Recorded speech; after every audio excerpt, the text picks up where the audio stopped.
नमस्कार, जय हिंद, वंदे मातरम। स्वागत है आप सभी छात्रों का जीएस फाउंडेशन की इस ऑनलाइन प्लेटफॉर्म पे। आज का सेशन आपके एग्ज़ाम पॉइंट ऑफ व्यू से काफ़ी हेल्पफुल रहने वाला है दोस्तों, क्योंकि यहाँ करने वाले हैं हिस्ट्री के टॉप 15 क्वेश्चन को। इसके साथ आपको मिलेगा फुल एक्सप्लेनेशन। तो दोस्तों, आपका यहाँ पर बहुत कम समय लेने वाला हूँ, तो वीडियो को एंड तक ज़रूर देखिएगा। वीडियो अच्छी लगे तो एक लाइक अवश्य कर दीजिएगा, दोस्तों के साथ शेयर कर दीजिएगा, और यदि आप भी इस चैनल पर नए हैं तो चैनल को सब्सक्राइब करके बेल आइकन को प्रेस ज़रूर कर लीजिएगा, ताकि मेरी आने वाली हर वीडियो का नोटिफिकेशन आपको सही समय पर मिल सके। तो चलिए दोस्तों, आज के सेशन की शुरुआत यहाँ पर कर लेते हैं। सेशन का पहला सवाल है आपके स्क्रीन पर।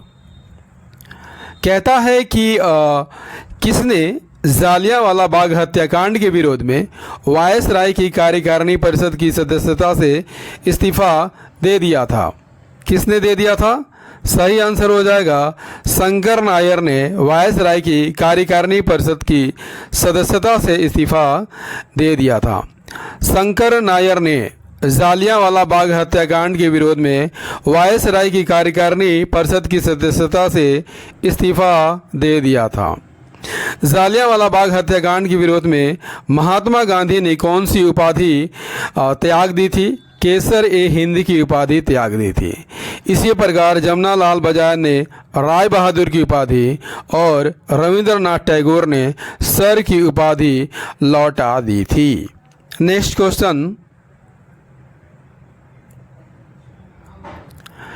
क्वेश्चन है, कांग्रेस के अंतर्गत स्वराज्य पार्टी की स्थापना किसने की थी? किसने की थी? सही आंसर हो जाएगा चित्तरंजन दास और मोतीलाल नेहरू ने की थी। कांग्रेस के अंदर ही स्वराज पार्टी की स्थापना की गई थी। किसके द्वारा? चित्तरंजन दास और मोतीलाल नेहरू के द्वारा। कब की गई थी? 1923 में की गई थी। कहाँ पर की गई थी? इलाहाबाद में की गई थी। क्लियर? नेक्स्ट क्वेश्चन है, पूर्ण स्वराज का अपना लक्ष्य कांग्रेस के किस अधिवेशन में पारित किया गया था? किस अधिवेशन में पारित किया गया था? 1929 के लाहौर अधिवेशन में पारित किया गया था। पूर्ण स्वराज्य का लक्ष्य जो है कांग्रेस के 1929 ईस्वी के लाहौर अधिवेशन में पारित किया गया था। इसकी अध्यक्षता किसने की थी? जवाहरलाल नेहरू ने की थी। 31 दिसंबर 1929 को रात के 12 बजे जवाहरलाल नेहरू ने रावी नदी के तट पर तिरंगे झंडे को फहराया था। इसी अधिवेशन में 26 जनवरी 1930 को प्रथम स्वाधीनता दिवस के रूप में मनाने का निश्चय किया गया था। इसी के साथ ही प्रत्येक 26 जनवरी को स्वतंत्रता दिवस के रूप में मनाए जाने की परंपरा शुरू हुई थी। क्लियर? अगले सवाल की ओर बढ़ते हैं। अगला सवाल है, गांधी जी गोलमेज सम्मेलन में भाग लेने हेतु किस जहाज से लंदन पहुंचे थे? आसान सा सवाल है। एसएस राजपुताना जहाज से वे लंदन पहुंचे थे। गांधी जी एसएस राजपुताना जहाज से लंदन पहुंचे थे। यदि आपसे पूछ लिया जाए कि किस पोत से वह भारत वापस लौटे थे, याद रखिएगा वेस्टियाना पोर्ट से वे भारत लौटे थे। ये पोत कहाँ का था? इटली का था। नेक्स्ट, अखिल भारतीय किसान सभा का प्रथम सम्मेलन कब और कहाँ हुआ था? सही आंसर हो जाएगा अप्रैल 1936 में लखनऊ में हुआ था। अखिल भारतीय किसान सभा का प्रथम सम्मेलन कहाँ पर हुआ था? 1936 में लखनऊ में हुआ था। इसकी अध्यक्षता किसने की थी? स्वामी सहजानंद ने। और महासचिव कौन बनाए गए थे? एन.जी. रंगा इसके महासचिव बनाए गए थे। स्वामी सहजानंद सरस्वती ने किस पत्रिका का संपादन इस आंदोलन के दौरान किया था? हुंकार नामक पत्रिका का प्रकाशन किया था। याद रखिएगा दोस्तों, राहुल सांकृत्यायन जो कि एक साहित्यकार थे, साहित्यिक पत्रिका को 1942 में संपादक बने थे। नेक्स्ट, नेक्स्ट क्वेश्चन है, गांधी जी ने कब पवनार में व्यक्तिगत सत्याग्रह आंदोलन शुरू किया था?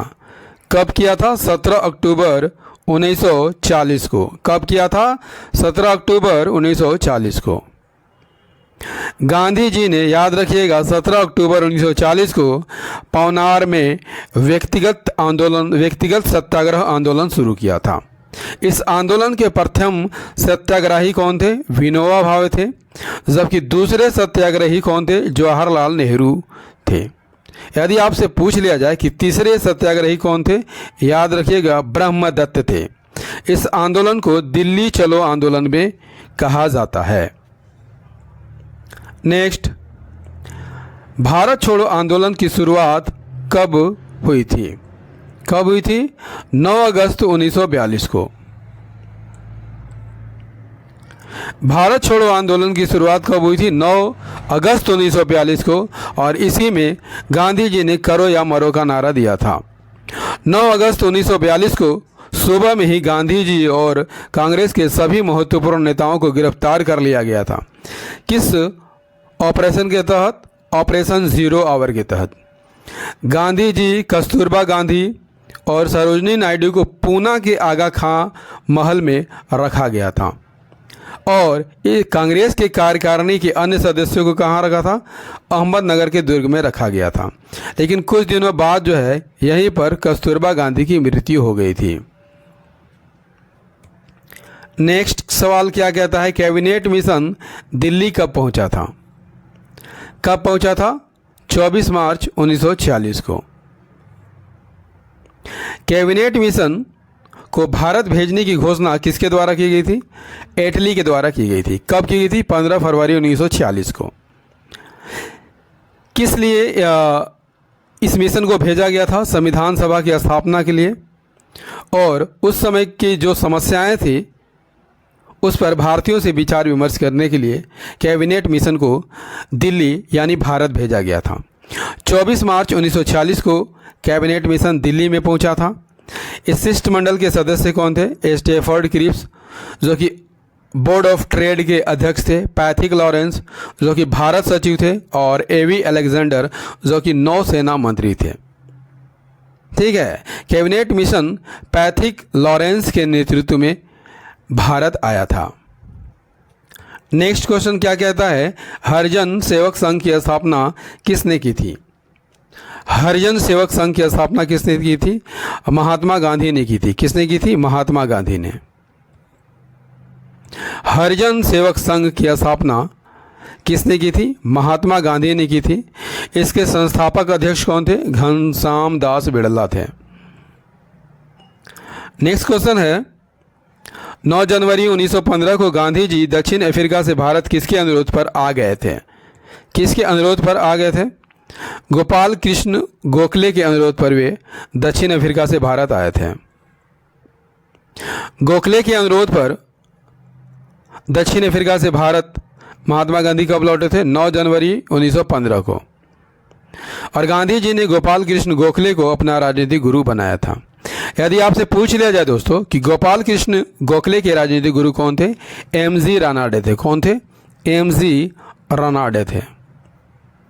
क्लियर?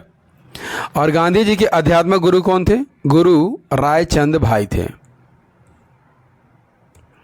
नेक्स्ट क्वेश्चन है, भारत का एकमात्र समाचार पत्र जिसने गांधी जी की हत्या का समाचार पहले पन्ने पर स्थान नहीं दिया था, वह कौन सा समाचार पत्र था? सही आंसर हो जाएगा हिंदू समाचार पत्र था। भारत का एकमात्र समाचार पत्र जिसने गांधी जी की हत्या का समाचार पहले पन्ने पर स्थान नहीं दिया वो हिंदू था, क्योंकि उस समय जो है हिंदू के पहले पन्ने पर क्या छपता था? केवल विज्ञापन छपता था। ठीक है, यही कारण है कि गांधी जी की हत्या को हिंदू पत्रिका ने कवर पेज पर नहीं छापा था। नेक्स्ट, इंकलाब जिंदाबाद का नारा किसने दिया था? सही आंसर हो जाएगा भगत सिंह ने दिया था। इंकलाब जिंदाबाद का नारा किसने किया था? भगत सिंह ने दिया था। भगत सिंह को शहीद आजम के नाम से भी जाना जाता है। भगत सिंह की फांसी को सजा सुनाने वाला जज कौन था, न्यायाधीश कौन था? याद रखिएगा जीसी हिल्टन था। नेक्स्ट, महात्मा गांधी को सर्वप्रथम महात्मा किसने कहा था? सही आंसर हो जाएगा रविंद्रनाथ टैगोर ने कहा था। किसने कहा था? रविंद्रनाथ टैगोर ने कहा था। महात्मा गांधी को महात्मा किसने कहा था? रविंद्रनाथ टैगोर ने कहा था। राष्ट्रपिता किसने कहा था? सुभाष चंद्र बोस ने कहा था। और अर्धनग्न फकीर जो है फ्रैंक मोरिस के द्वारा कहा गया था। नेक्स्ट क्वेश्चन क्या है? बिना ताज का बादशाह किसे कहा जाता है? किसे कहा जाता है? सुरेंद्रनाथ बनर्जी को कहा जाता है। भारत के पितामह यानी grand old man of India किसे कहा जाता है? दादा भाई नौरोजी को कहा जाता है। लोकहितवादी के नाम से कौन जाने जाते थे? गोपाल हरि देशमुख। बिना ताज का बादशाह सुरेंद्रनाथ बनर्जी। और यदि आपसे पूछ लिया जाए कि हर्मिट ऑफ शिमला, शिमला का संत किसे कहा जाता था? एओ होम को कहा जाता था। दोस्तों सेशन कैसा लग रहा है कमेंट करके ज़रूर बताइएगा। नेक्स्ट क्वेश्चन है, तत्वबोधिनी सभा की स्थापना 1839 में किसने की थी? सही आंसर हो जाएगा देवेंद्रनाथ ठाकुर ने की थी। तत्वबोधिनी सभा की स्थापना कब की गई थी? 1839 में देवेंद्रनाथ टैगोर या ठाकुर के द्वारा। दोस्तों मॉडर्न हिस्ट्री का ये सेशन आपको कैसा लगा कमेंट करके ज़रूर बताइएगा। यदि सेशन पसंद आया हो तो इसे लाइक कर दीजिएगा, दोस्तों के साथ शेयर कर दीजिएगा। और यदि आप भी इस चैनल पर नए हैं तो चैनल को ज़रूर सब्सक्राइब कर लीजिएगा, बेल आइकन को प्रेस कर लीजिएगा। याद रखिएगा दोस्तों, मेरी वीडियो डेली रात को 8 बजे आती है तो इसे रोज़ देखना मत भूलिएगा। मिलते हैं अगले सेशन में वर्ल्ड ज्योग्राफी के प्रश्नों के साथ। तब तक लिए जय हिंद, धन्यवाद।